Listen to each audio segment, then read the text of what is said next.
KAT is with Trevor Scales. I'm Madeline Burke. Would no Embiid for Philly mean a problem for the Knicks in Game 2? Perk and Wilbon join us to discuss. Also, Buffalo beatdowns apparently not exclusive to Boston on the ice, and Spike Lee's the center of attention, not at the aforementioned Knicks game. Sports Center, we are iconic. Well, how about that? That is what it's all about. Picking it up with some playoff basketball to start this one off. We got Knicks-Sixers at the Garden. Game 2.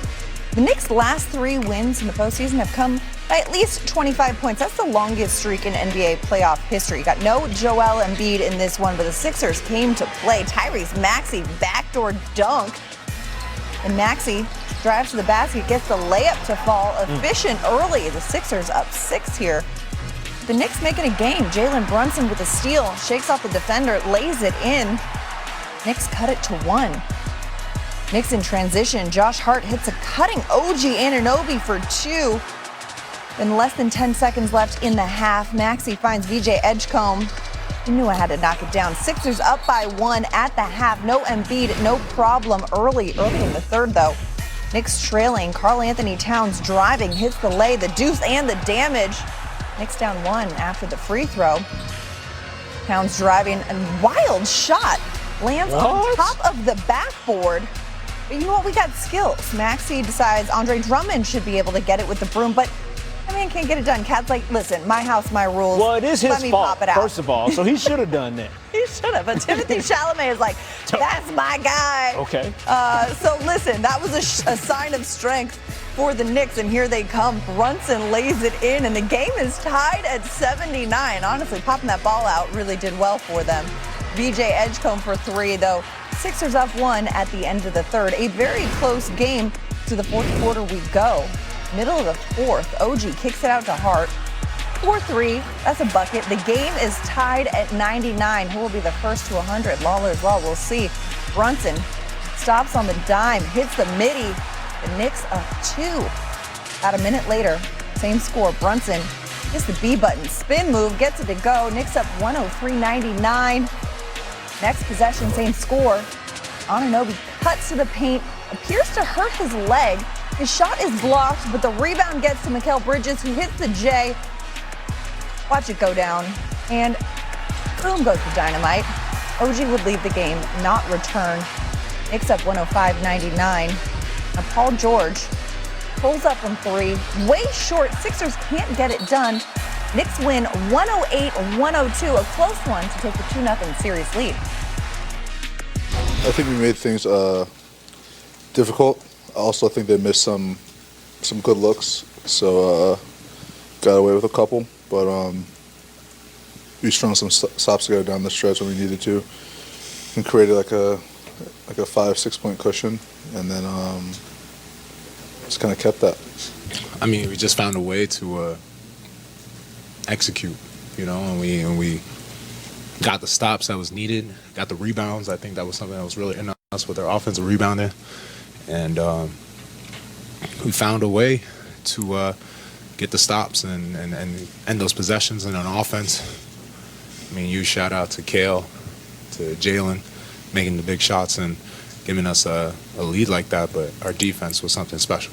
We felt like we should have won it. Like I say, it came down to shot making at the end of the game. They were making shots, we wasn't. I felt like, you know, me and Brunson made a lot of tough shots towards the end of the game. We missed wide open ones. I say he's a good player. He's going to score. We won't hold him scoreless. He's a good player. But I think we did a real good job. I said everyone was scoring for them. Everyone was scoring for them. Wednesday night was the 14th time that Jalen Brunson and Karl Anthony Towns both have 20 points in the same playoff game. That ties Walt Frazier and Dave DeBusschere for most by any teammates in Knicks franchise history. They'll have a chance to break the tie Friday in Game 3. NBA analyst Kendrick Perkins, kind enough to kick us with us here on SportsCenter. Kendrick, this game was more snug than my suit after dinner, but down the stretch, Knicks find a way to pull away in this bad boy. Who are you stamping as the man responsible for them being able to get this win? Well, look, we know what big body Brunson is capable of doing, right? One of the best closers in the game, and he had his moments Karl Anthony Towns been huge defensively, but I got to show a lot of love to OG Anunoby. He's been spectacular all throughout this postseason and in this game tonight. He did it. He got it done on both ends of the floor. Been knocking down his three, showing his versatility, being a hell of a slasher off the ball that has opened up the offense for the New York Knicks. And defensively, he allowed the New York Knicks to go small, and when Karl Anthony Towns was in foul trouble in the second half and played the center position. OG Anunoby is the most important player on the New York Knicks far as their success and where they're trying to go. And if he continues to play at this level, there's nothing that's going to stop the Knicks from winning this series and advancing or getting out of the Eastern Conference. I mean, as close as this game was, Perk, it's also important to note that the Sixers were without Joel Embiid, and it seemed like they just ran out of gas in this game. But what they showed you without their big man, can they win Game 3 back in Philly without Embiid?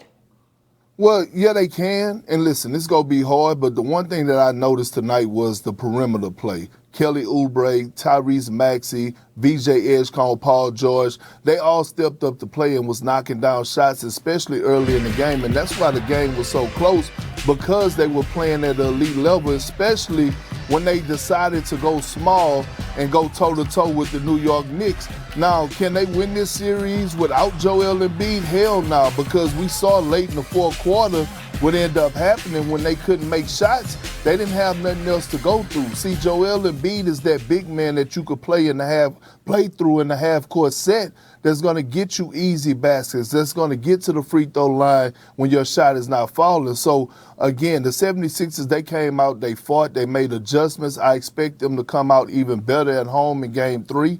I still believe this series is going to go 6 or 7, giving the edge to the Knicks. But, hey, we in for a brawl for it all. I like it. I like to see it. And, hey, the official Perk line of this, no Joel Embiid, can the Sixers win? Hell no. But we'll see. We'll see how it plays out. Game 3 on Friday back in the Philadelphia. But we've got more basketball series to preview. We've got some Thursday night games to look ahead to in just a few minutes with Perk. Their respective series. If they lose again, history really isn't on their side. Philly 0-15 in series when they're trailing 2-0. The Spurs 1-10 in the same situation. Hey, look who's decided to kick it with us here on the Happy Hour edition of SportsCenter, the great Michael Wilbon. And listen, not great records for either team if they go down 0-2. But in your opinion, Wilbon, which team has more pressure on them of a must-win tonight? Is it the Sixers? Is it the Spurs? It's the team that is going to be missing its best player tonight. It's the team that's going to be missing Joel Embiid tonight. It's the 76ers. And look, they were going to have pressure even if he was there. But we did see him involved in, 3 of the 4 wins in the previous series against Boston. But without him, the margin for error, Brian, as you know, is so small and puts a lot of pressure on Maxey and Edgecombe. And they're going to have to use all of their speed and athleticism to sort of get away, if you will, from that Knicks defense, which now doesn't have to worry about dealing with the pressure that would be put on it otherwise by Joel Embiid. Here's the good news for the Sixers. They didn't have Embiid in Game 2 against the Celtics, and they got a win after getting blown out in Game 1. So we'll see what happens. Let's talk about the Spurs. What kind of adjustments do you expect to see tonight from the Spurs and the Timberwolves? Well, there's one that's front of mind for everybody, and that is seeing Wembanyama do something else offensively other than shoot 8 threes and go 0 for 8.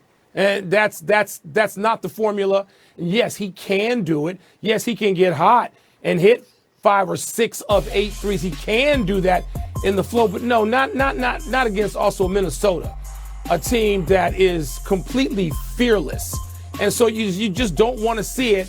And Wemby and De'Aaron Fox can't go 0 from 3 and really expect to win. But they did that. They went 0 in Game 1 from 3 and still came within a 3 of winning that game. But that's not the approach you want to see from Victor Wembanyama. You want to see the same dominance defensively, and it's hard to duplicate that. 12 blocks. I mean, my goodness. And you want to see the rebounding. You want to see all of the Victor Wembanyama experience, but you want him a little closer to the basket, sometimes a lot closer. Think of that possession late in the game, Brian, where he does a flyby and slams from looks like outside the lane to keep San Antonio tight in that game. There are a lot more possessions that need to end in that manner than hoisting up threes. Yeah, certainly want to see him going more downhill. Because I got you here, I got to get your perspective on something because, Celtics president of operations Brad Stevens said this week that there is no rift with Jaylen Brown, despite Brown's good friend Tracy McGrady, who says that there is some frustration there.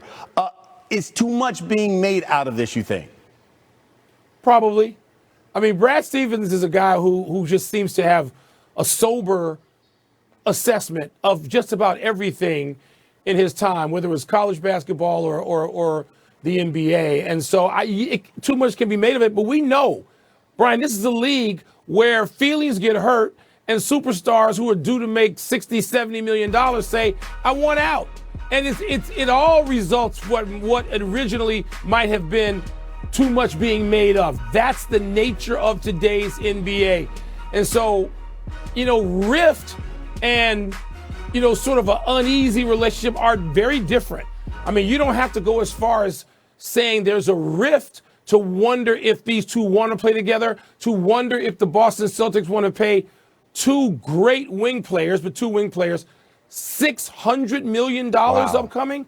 And that's essentially what they have to do. Or might they seek another solution? Might one of those guys say, you know what? No, it's not a rift, but we might want to try plan B. We see that a lot in the NBA. It wouldn't be unprecedented. So I think, both things can be true, but this is going to bear watching, particularly now that the Celtics are, eliminated. And we're going to be getting into the hot stove portion of the NBA program for everybody who's not still eligible in the playoffs. And the Celtics agenda is chief among those items. That's why he's the Hall of Famer. You can see more of Mike. PTI, bottom of the hour. Thank you, Wilbon.